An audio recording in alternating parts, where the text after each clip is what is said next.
Welcome back my dear students.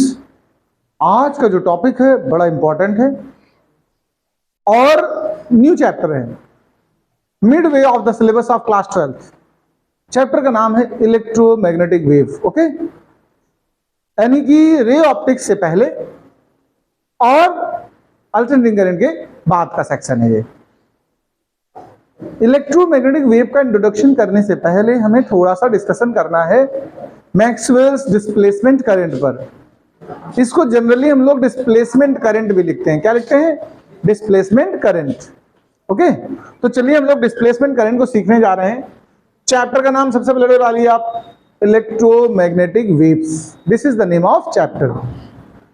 First इसका जो heading है, हमारा आर्टिकल है, इसका नाम है मैक्सवेल्स डिस्प्लेसमेंट करंट। ओके, ये डाल दीजिए। जनरली इसको लोग केवल इस नाम से भी पहचानते हैं, डिस्प्लेसमेंट करंट। क्या पहचानते हैं इसको?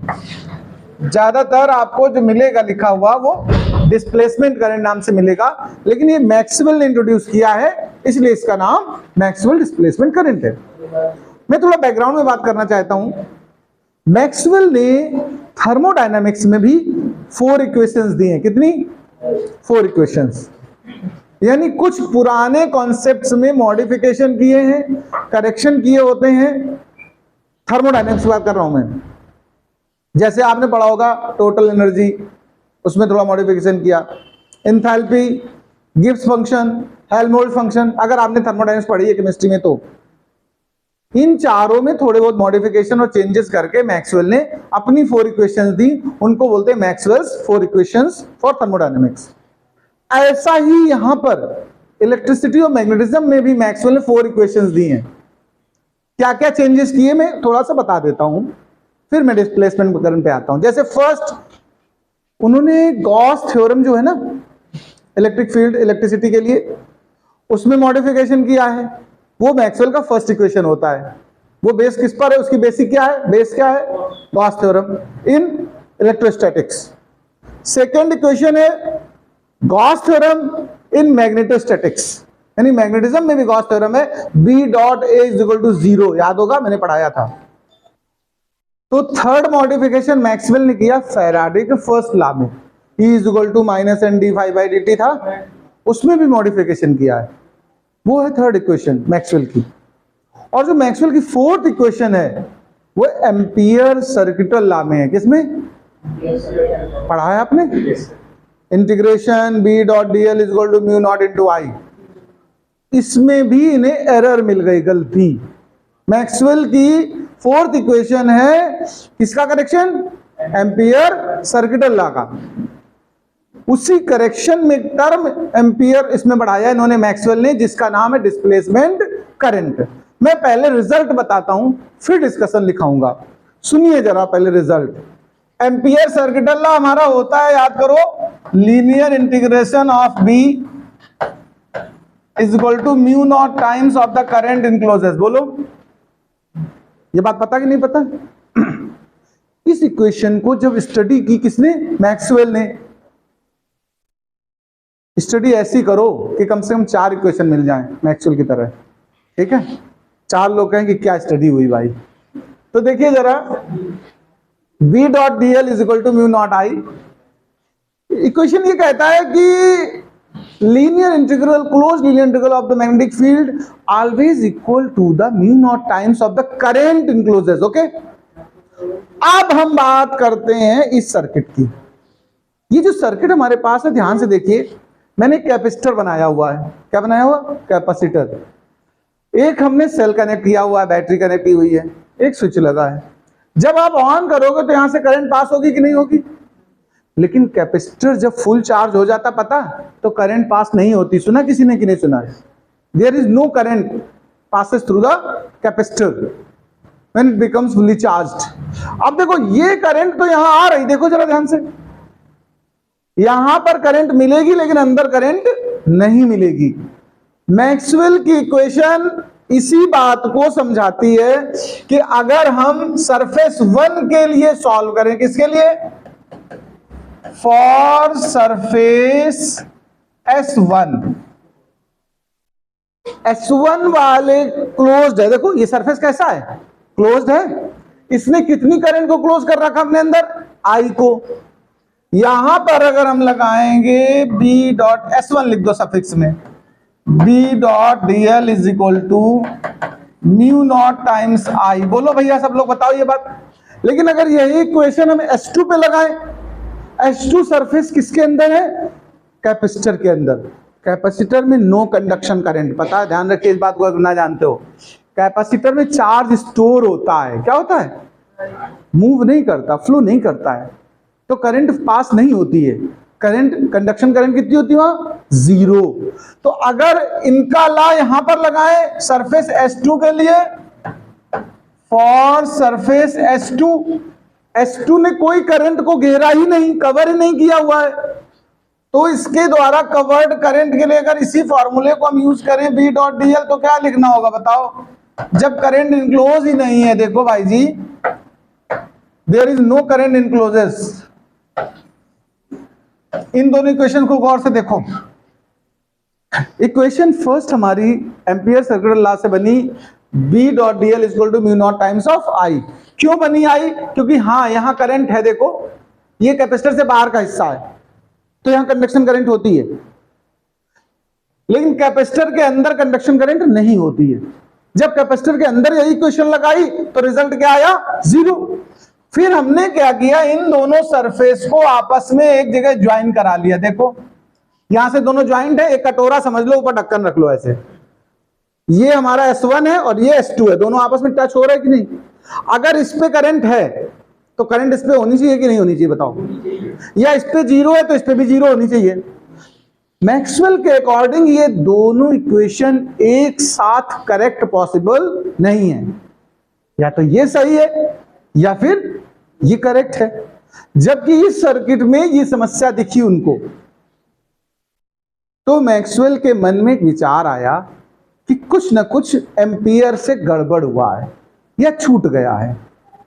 तो इन्होंने एक मॉडिफिकेशन दिया, बाहर की करंट के लिए उन्होंने नाम लिखा IC, C for conduction current. क्या बोला, और उन्होंने कहा अंदर करंट अब्सेंट नहीं होती, पूरी तरह से प्रेजेंट होती है, लेकिन उसका नाम बदल दिया, उन्होंने नाम लिखा उसका ID, D for displacement current. क्योंकि जब चार्जिंग हो रही होती है तो चार्जिंग के समय पर वहां पर चार्ज का अमाउंट अप या डाउन होता है चार्जिंग डिस्चार्जिंग कैपेसिटर के अंदर। उस समय जो करंट होती है वो स्टैटिक करंट होती है, फ्लो से नहीं बनती है, चेंज ऑफ चार्ज से बनती है। उसी का नाम उन्होंने लिखा क्या, डिस्प्लेसमेंट करंट। यानी कि एम्पियर सर्किटल लॉ में मैक्सवेल के अकॉर्डिंग I ना लिख करके लिखना चाहिए था IC प्लस ID। ये मैक्सवेल का फोर्थ इक्वेशन है, ध्यान देना। मैक्सवेल ने जो फोर्थ मॉडिफिकेशन दिया वो फार्मूला ये बना, देखो आप सुनो, where ID is called displacement. अभी लिखना कुछ नहीं, सुन लो खाली, फिर मैं एक साथ सीक्वेंस में लिखाऊंगा। Displacement current. अब मैक्सवेल ने कहा कि जब बाहर सर्किट ले रहे हो आप, देखो S1 को ले रहे हो जब आप, तो कंडक्शन करंट है और डिस्प्लेसमेंट 0 है, तो ID 0 पुट कर दो, IC रहेगी, तो फार्मूला बनेगा। जब आप इनसाइड यूज करोगे एम्पियर लॉ तो IC 0 ID रहेगा, और IC को ID के इक्वल प्रूफ किया है उन्होंने। IC की वैल्यू किसके इक्वल प्रूफ की है, ID के, यानी दोनों मैग्नीट्यूड वाइज सेम है। अब यानी एक्यूरेट जो फॉर्मूला बनना चाहिए एम्पियर सर्किटल लॉ, वो क्या बनना चाहिए, IC प्लस ID के साथ। तो जो एडिशनल टर्म उन्होंने ऐड किया है, इसी टर्म को हम बोलते हैं डिस्प्लेसमेंट करंट। पहले आप सिर्फ डायग्राम बनाइए, फिर हम डिस्कशन सीक्वेंस में लिखाएंगे। सबसे पहली लाइन हम डिस्प्लेसमेंट करंट की डेफिनेशन लिख रहे हैं, तो लिखिए the current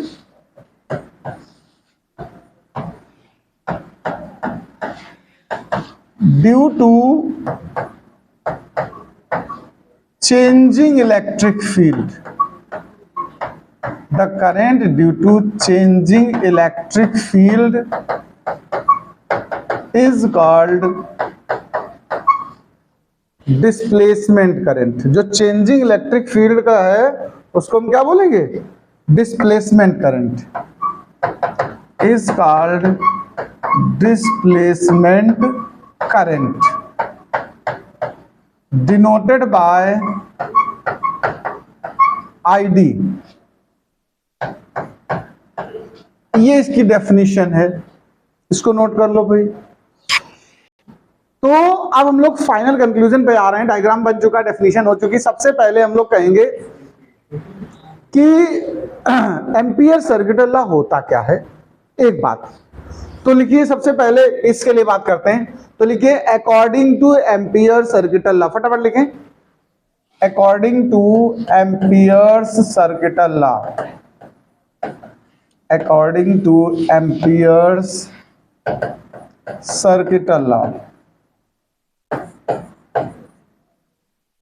linear integral of B, linear integral of B is equals to mu naught times current encloses। Okay, अब हम कहेंगे फ्रॉम फिगर डायग्राम के अकॉर्डिंग।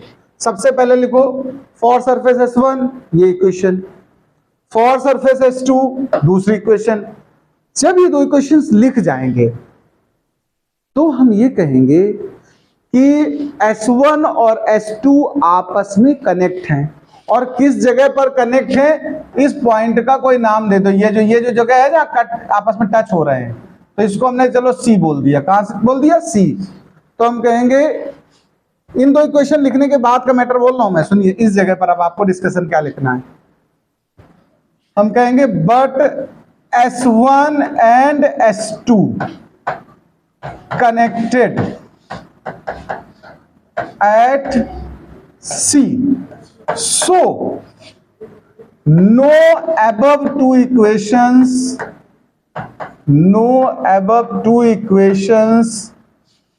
be exist simultaneously, एक साथ एग्जिस्ट नहीं करेंगी, simultaneously। तो मैक्सवेल ने एक सजेशन दिया कि ये दोनों एक साथ तो एग्जिस्ट करनी नहीं है, या तो IC होगी या जीरो होगा, एक बात हो सकती। तो इन्होंने सजेशन दिया कि यहां पर एक टर्म मिस है जिसको ID बोलेंगे। तो इसमें आगे लिखें मैक्सवेल एडेड या Maxwell add one term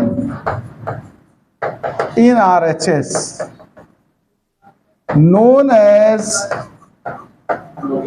displacement current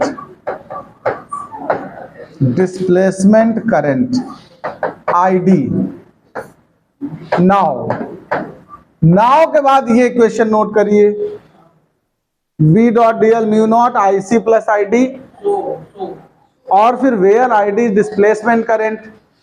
यहां पर हम जो प्रूविंग करेंगे उसको पहले तो लिख दें, here IC is equal to ID। IC को कंडक्शन करंट बोल दो। IC क्या है? कंडक्शन करंट है। अब ये प्रूविंग करने वाला हूं, इसका नोट करो। यहां पर जो ID की वैल्यू होती है, where ID is equal to epsilon naught d phi E by dt। ये फॉर्मूला आया है, एक इक्वेशन होती है, इक्वेशन ऑफ कंटिन्यूटी। क्या होती है? उससे निकला है। ID is equal to epsilon naught d phi E upon dt। इसको नोट कर लीजिए।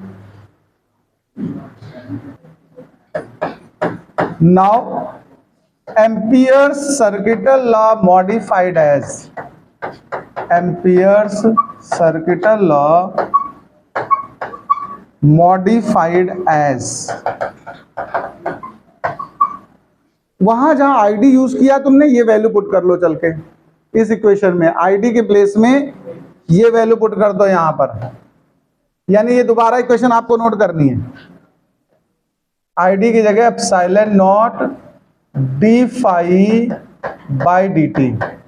तो अब हमारा नया इक्वेशन आ गया इस तरीके का, लिख लो integration B dot D L mu naught I C plus epsilon naught D phi upon D T. हम इतना और प्रूफ करते हैं कि आई सी की वैल्यू भी इतनी ही होती है, तो इसको प्रूफ कैसे करेंगे अब उस पर बात कर लेते हैं जरा लास्ट में। देखो एक फॉर्मूला आप जानते हो, गॉस थ्योरम में पढ़ा होगा आपने, वी नो दैट वो फाई जो होता है वो क्यू बाई एप्सिलॉन नॉट होता है कि नहीं होता, बताओ। फाई इज इक्वल टू क्या होता है, क्यू बाई एप्सिलॉन नॉट। तो यहां से हम लोग लिख सकते हैं epsilon naught into multiplied by phi is equal to Q.